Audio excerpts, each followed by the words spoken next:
So we were here back in February for the Tool Theft Van Rally. We brought tanks here, there was loads of brands here, there was loads of tradesmen here, and we are now back here in May to have an interview in there with the Shadow Secretary for Justice, Rob Jenerick.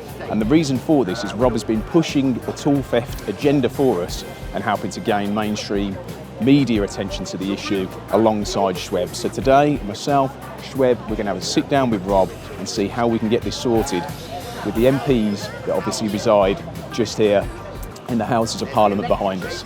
So come with us today, we're going to go in there and we're going to film a very special podcast in a three-part series showcasing the police's view, MP's view, and also the view of tradesmen and women up and down the country.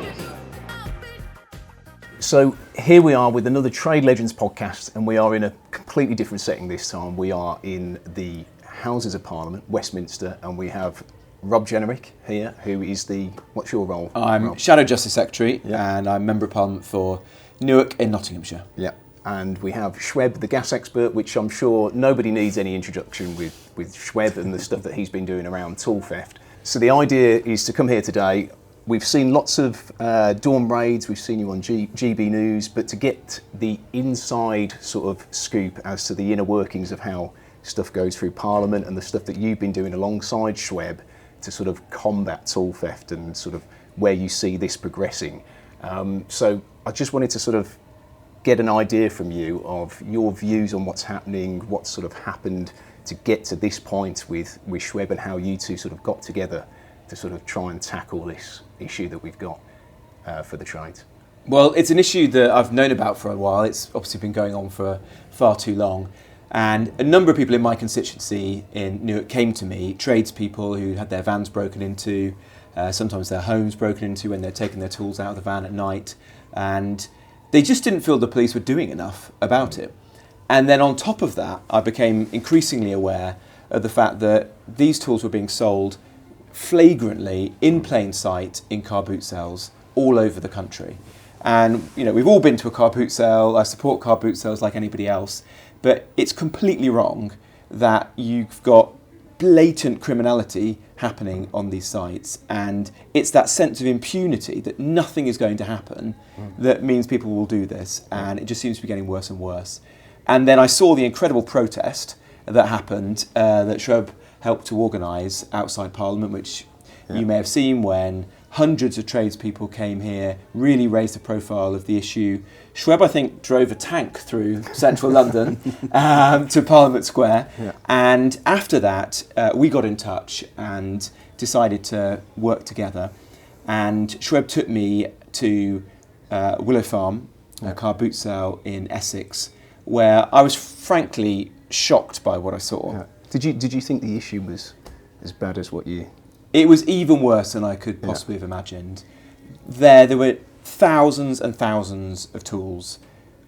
Many, probably most, were stolen, being sold just on the grass, at the back of vans, on rugs.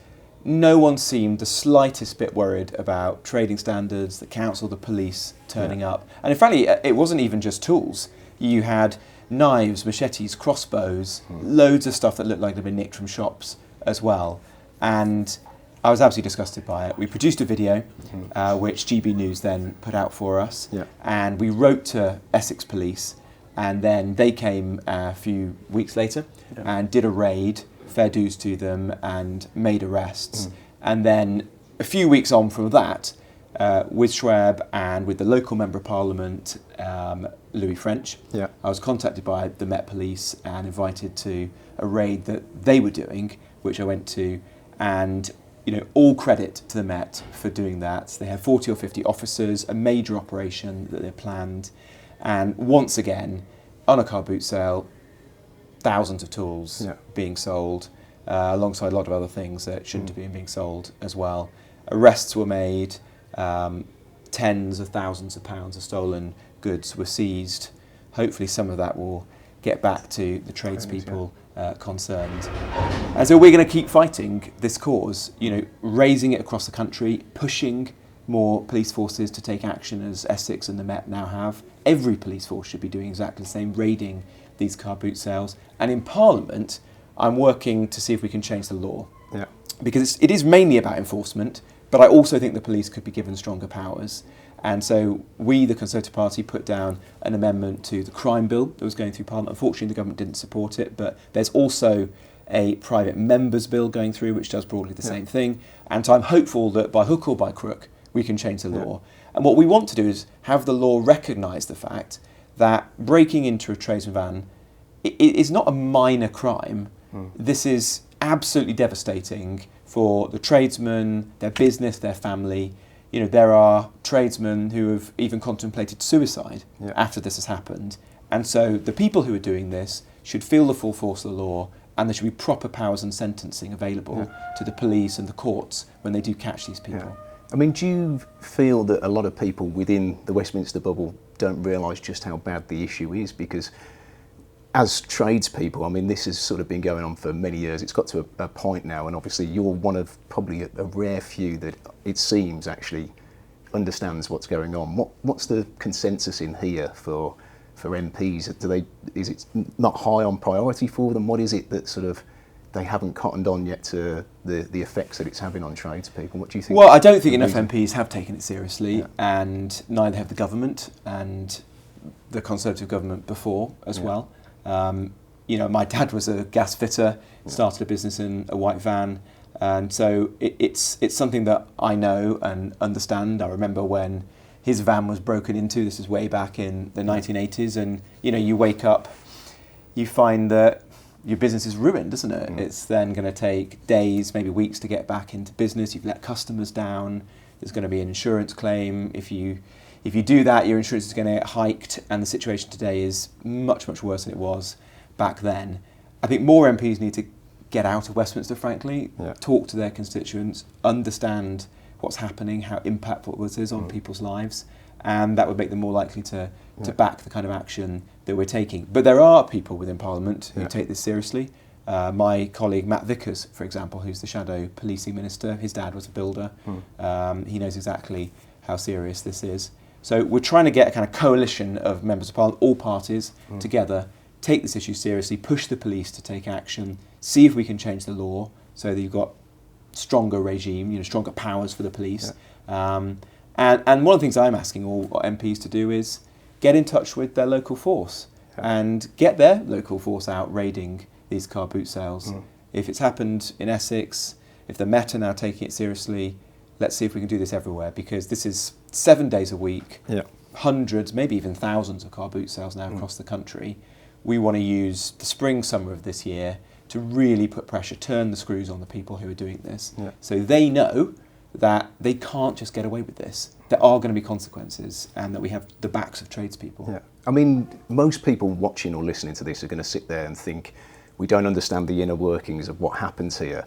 I mean, you said that the amendments got voted down, was it by the Labour government? What were some of the amendments that you were looking to get? Can we talk about that? Or? Yeah, absolutely. So these were amendments which were going to change the law around breaking into a tradesman's van so that it would be taken as a more serious offence than, say, if someone broke into your car. Not that that's not important to people, but what we want to do is recognise the fact that a van is more than just a vehicle, isn't it? It is your business, and the contents of the van are your livelihood, and so it should be like an aggregating factor. If you do this, it should be taken more seriously, and the consequences for the criminal who's doing this should therefore be more serious. And that's what the change in the law seeks to do. It's something that I think the police would like us to achieve. It was unfortunate this happened, but there are positive signs from the government. So we hope that either through the passage of this bill or a future one, or a private member's bill, which a Member of Parliament, backbench Member of Parliament is bringing forward, we can get there. So one way or another, we're not dropping it, we're going to keep pushing. But I would say that although that's important, to me the most important thing is actually enforcement, because Parliament can pass all the laws it likes, and you know, I've been a minister in 5 different government departments for many years. There's nothing that ministers like to do more than pass new laws, you know, think that they're doing something about it. But what you've really got to do is have the police take action. You know, I want, if God forbid, a tradesman wakes up tomorrow morning, finds that their van's been broken into, calls the police actually come and take it seriously.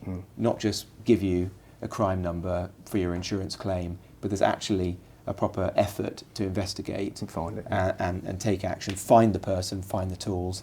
And what we do know every police force could be doing is start raiding these car boot sales, so that we force the criminals to, you know, step away. They can't just be there selling stuff in plain sight. They've got to fear that the police will turn up and take action. There's going to be arrests. There's going to be a serious response, and that is not happening today.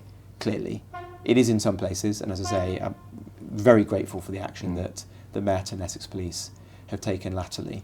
But every single force in the country needs to be doing the same now. I mean, what would you personally, if you could wave the magic wand, what would you like to achieve, and how do you think you could achieve it? Because I'm sure everybody listening is just going to say, what's going to get done about it? That's all they really care about, and we can sit here discuss. Yeah, no, I understand that, and you know, tradespeople have heard this before from politicians. The things that I want to get done are, I think, it would be good to change the law so that we raise the sentencing potential for this, so people really understand how impactful it is. I want to get every police force in the country taking it seriously and to be out there raiding the car boot sales. I think councils have a big role to play here in the management of these car boot sales, because as I have nothing against car boot sales, I'd go to car boot sales like the next person. But when you think of a car boot sale, you think of somebody, you know, emptying out their garage, bringing stuff, or people who are trying to, you know, hustle a bit, make a living, you know, doing something on the side, perhaps, of their day job. That's absolutely fine. But some of these car boot sales are now totally different from that, where most of what's being sold there is probably stolen.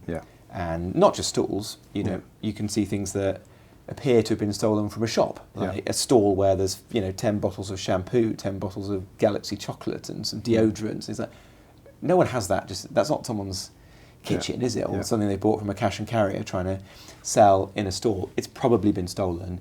And so councils need to get into the field, go to the car boot sales, and take action against these people.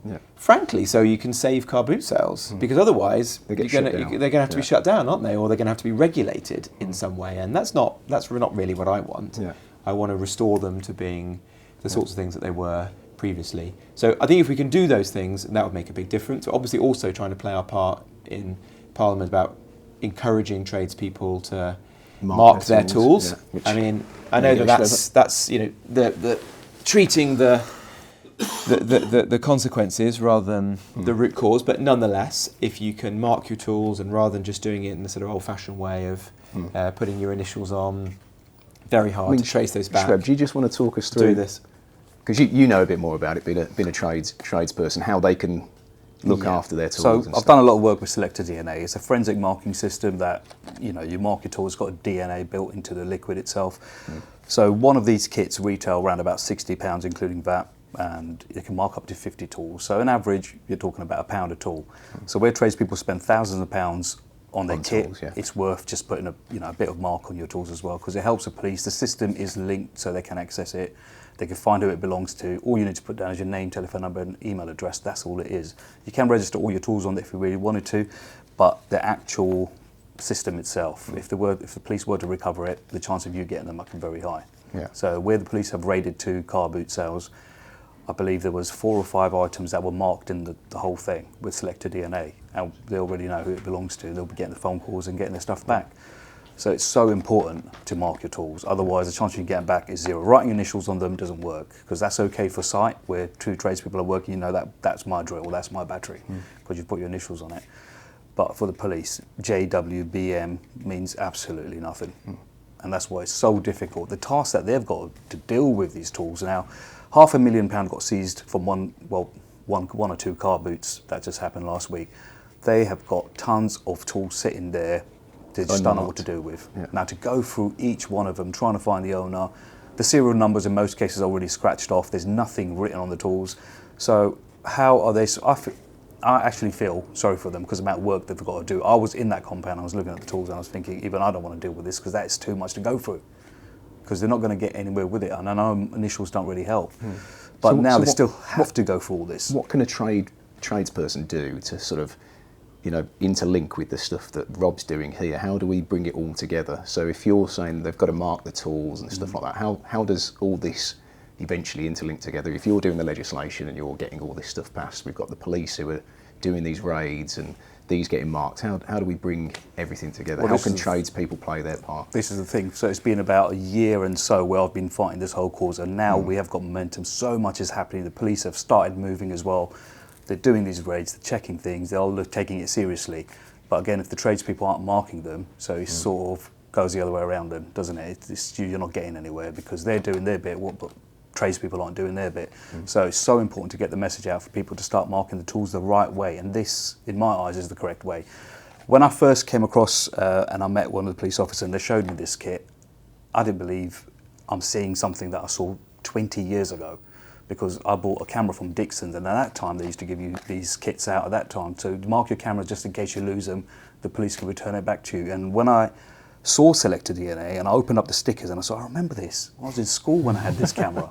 And these stickers were given back then. Yeah. So it's the same technology. It's been around for, God knows, about 30, 40 years. And, it's in so many countries, it works. And this is the whole thing. Tradespeople need to understand that now with MPs are working with us, the police is working with them. I've sort of brought everyone together under one thing to work together, but they need to mark their tools so that it helps them convict these criminals. There's a handful of them.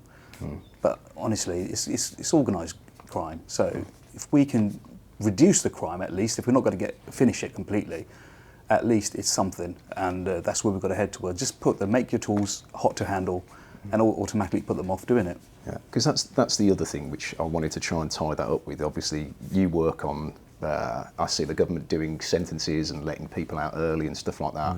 If all of this stuff's getting done, but then people know that they're not going to get a strong sentence at the end of it, how do we start changing that as well? Yeah, I know it's opening up another... No, I totally agree, and this does come together because there is this view of some people that there's this group of kind of minor crimes, like having your mobile phone nicked, having your tools nicked, having your house broken into, and that these types of offences, even when you do them time and time and time again, shouldn't carry a prison sentence. I fundamentally disagree with that. There's got to be a deterrent. You can't just allow these people to constantly walk free, get back onto the streets, because they just keep doing it, don't they? There's got to be a sense that if you commit a crime, you will go to jail. And so there is a debate now within Parliament, within the country, about how we handle this. There are some people who are saying that crimes that would previously have carried a prison sentence of 12 months or less should no longer be custodial. You should, go into the community, have, do some community service, whatever. I think that those sorts of people should be in prison. I think that is important as a deterrent, but also just to get these people off the streets, to give the public breathing space. Because sometimes there's a small number of people who are causing a massive amount of harm in a particular place, whether that's breaking into all the vans or shoplifting on a high street. And so I am fighting a battle to try to ensure that we do maintain custodial sentences for these people, particularly what's called hyper-prolific offenders, career criminals, the people who are doing this over and over again. Because some people would say, well, look, we want to give people a second chance, maybe even a third chance, but not like a 50th chance or a 100th chance. And there are instances of people who are, committing many offences and still not going to jail. And in fact, the overall stat today is that 9% of all the criminals are responsible for almost 60% of all the crimes.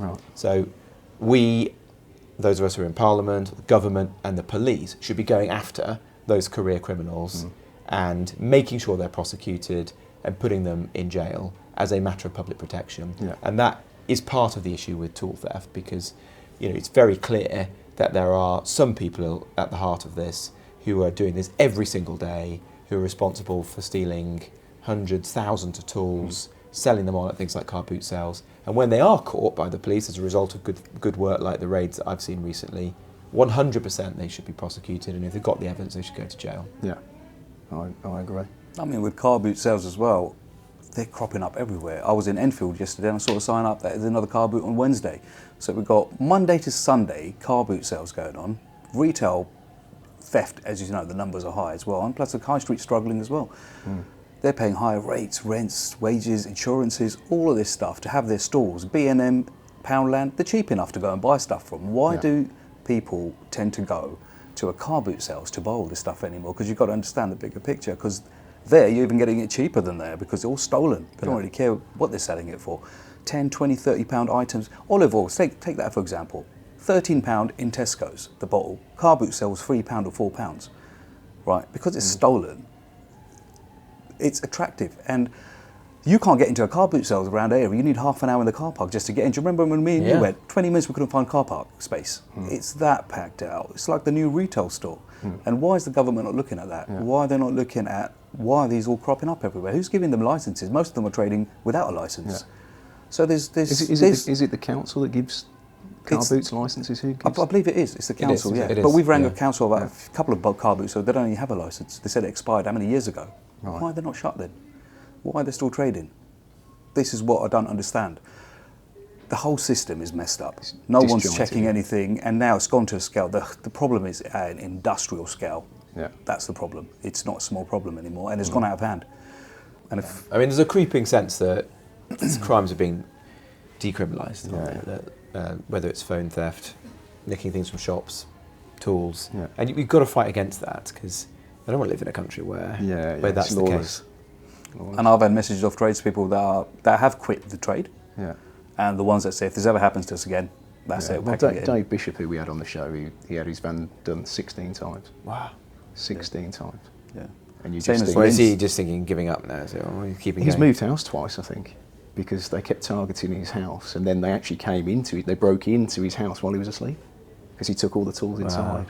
Yeah. Well, And then waved someone to came him as they walked down the drive. One of my constituents came to me, and he lives on the 4th floor of a block of flats, and every night he takes all his tools out of his van Up with his 4 flights of kids. stairs, yeah. He kind of gets them all into gear, and they carry them all up flights of stairs to his flat, back down, 6 o'clock in the morning. Yeah. There's no way to live, is there? Yeah. You're just trying to do a job. Yeah. I mean, have you had dealings then with some of the car boots? Have you had communications with them just to update people on loads of what times, their position is? Yeah, because loads of times. Because the first time when we started this whole petition, which was last year, April, I believe, a lot of car boots did get involved, and they started putting signs up and sending me pictures. We'd put signs up: no power tools, no counterfeit goods, no this, that, the other, and I think it was 15 or 16 of them. Because I put a whole post up about this, that they put these boards up. But unfortunately, they are the ones that are still selling power tools there. And then this is the problem. So Hounslow Heath, I always say it, is the worst one that you'll ever go to. And I've been complaining about this car boot sale for a very long time. And still nothing is being done about this one. The ones that they have taken action on, I'm really glad because, again, they were all part of it. They all put the boards up. They all message us as well saying we're not doing it anymore. But then again, I mean, is there any way that you there's could, no control. like, put into legislation that people who actually host these car boots would be, convicted alongside people That's what who the are selling petition stolen was. tools? That's what the petition was about. Where ban the power tools, ban the sale of power tools at car boot sales, and fine the organisers for letting them in the first place. That's where it all started, and everyone sort of agreed with it, which is why we got 46,500 signatures in 6 weeks. It's unbelievable because the whole country's got a problem with it. It wasn't just, if you look at the map where the signatures came from, all 650 constituencies, so many signatures came, we didn't even miss one. All 650 out of 650 signed. And they said, we've got a problem with our car boots. And the amount of messages we get on a daily basis come down to this car boot. Oh, you've got to see this. Oh, you've got to see this. The pictures come in. And how much can you share? As I said, it's not just tools. Everything that's getting stolen is ending up in the car boot sales. If you go to Tesco's, cheese has got a tag on it. If cheese has got a tag on it, we know we've got a problem. Yeah. And bigger businesses like Tesco's, maybe they can handle that kind of percentage of loss because it goes on shrinkage. They'll start closing stores, I think. It shouldn't be happening, but for a tradesperson that's self-employed, the journey that he's got to go through to become a tradesperson in the beginning, that's a cost itself. The time you invest going out there, learning the course, buying your tools, buying your equipment, advertising your business, getting your vinyls done on your vans, all the whole cost that goes with then trying to get some work done, feed your family, have a better life for yourself, and then it just gets taken away from you just like that. When I lost £8,500, I didn't know what to do. I didn't have trade tool insurance, and I had no idea anything about tool theft. When it hit me, that's when you just don't know what to do. You think, gosh, everything's gone, and I won't be able to recover from this. And then you borrow money, you put it on credit cards, get your van repaired, get back on the road, and then the second time they attacked my van, they damaged it again, tried to get in. Can you imagine I lost it again? The younger generation, there's already a skill gap. People are not coming towards the trades anymore. They're doing other things. It's online and all this kind of stuff, you know, social media. Everyone's jumping on it, all the younger generation. Nobody wants to work anymore. You will not find decent tradespeople if it carries on. And that's what we're trying to tell the government. Needs to act on this now, because myself, if this happens to me again, I probably won't be able to recover from it, and I won't be interested in the trades. I'll probably go do something else. And is that what they really want? Because that's where it's going. And yeah, it's a shame. It's a big shame that they're not doing anything about it. And it's not just started now. This has been going on for years. My dad used to deliver soft drinks back in the days, and his van got done as well. Even though he wasn't a tradesperson, but just the damage alone. They didn't take the drinks, but they damaged the whole van. And what really annoys me is the way the government, the way they think. I don't understand, right? You've got the ULEZ thing out. I had a perfectly working van. I scrapped that van because of the ULEZ thing. There was nothing wrong with the van. It's absolutely looks identical to the one that I've got now. Rob will love this because it's Sadiq. So I spent £28,000 to buy a new van, and then the guy damaged the doors again. Yeah. That is what the problem is. It's and then kicking you when you're down. the insurance, the access, the repair cost, and then I know people that 4, 5 times, 6 times probably got done. Their vans have got completely destroyed. You don't get insurance anymore. Yeah. Tool insurance goes up, everything goes up. can't go Why don't they working. look at the whole picture of what is happening to the tradespeople, rather than just saying, oh, she's just your tools got nicked. They think a screwdriver or a drill's just gone. It's not. We're not photographers. We just carry little bags around. Our whole vans are full of tools, and even to change a tap, half of your van has to come out. You need your hand tools, you need your drills, then you need your sockets, you need your set. Everything has to come out just to change a simple tap in someone's house. So it's not practical to take tools in. Not everyone's going to be fortunate enough to have a garage or a lockup. Well, certain areas you won't get insurance. So if you go and do work there, and then people haven't got a tradesperson to come and fix something for them. Well, there are now areas of the country where tradesmen can't get insurance because tool theft is so out of control. It's similar to, you know, Range Rovers were all getting stolen, and if you had a Range Rover in London, certain places you couldn't get them insured. Yeah. And eventually people will be penalised just for the postcode, and they won't be able to get a tradesperson. How much is a tradesman spending on insurance right now? Completely, depending on equipment as well. If you've got specialist equipment, you know, like the stuff that you saw at the car boot, it can vary wildly. It still doesn't matter, because you've got to understand, it's not the value of the tools. Well, it's the time to get it's everything else Yeah, that comes with it. And even if you make an insurance claim, you don't get the full value back, because they depreciate everything, and then you can't prove certain receipts because you've bought them, but I can't find the receipt. So all that loss, you'll probably be very lucky if you get 30% of what you lost. So what do you want other tradespeople to do to help you to then help Rob to finally get it done? Should people be contacting their local MP and pressuring them to get involved? Or, Definitely. You know, obviously that's a no-brainer, the selector DNA. First thing is to market all. Second of all, write to your MPs, put some pressure on them, because they are the ones who are going to make the change and make the laws change. We can talk about it as much as we want, but unless they do something, nothing's going to happen. And that's part of the problem. I have wrote to MPs in the past. I think about 10 or 12 of them. Not even one responded to me, which is why we went down the route of the petition, and then the rallies, and then now we're getting press coverage. It's all become because I didn't stop pushing them. And now we're at a point where we're sitting with Robert in the office. I never imagined this would ever happen a year ago, because I thought, well, let's try as hard as I can and see what happens. And now we're working with the Met Police, Essex Police, Sussex, Cheshire, Kent.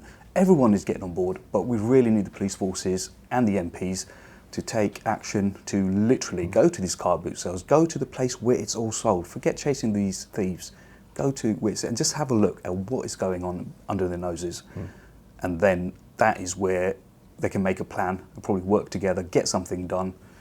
It's really important, and it's about time it happens now. Do you think tradespeople, if they do go to a car boot and they see these tools being stolen, should they still contact the police and alert They them should contact the police straight away if they see the tools being stolen. At least there's another report. But again, from the police side, how are they logging it is another question. If somebody tries to break into a tradesperson's van and it's not put down as tool theft, but it's registered as a vehicle interference, again, it's a problem because they're not registering it correctly. Why is there not a system where So, they've got a right system to do something. No, the figures are correct. 2023, 46,500 vans got broken into. This year, they're showing a reduction. I don't believe there's a reduction. I see more pictures of it than I did back a couple of years ago. So much stuff gets sent out to me, so much stuff I see, and I know the figures are not right. But then I think it's been logged incorrectly. And now, is that the police's fault?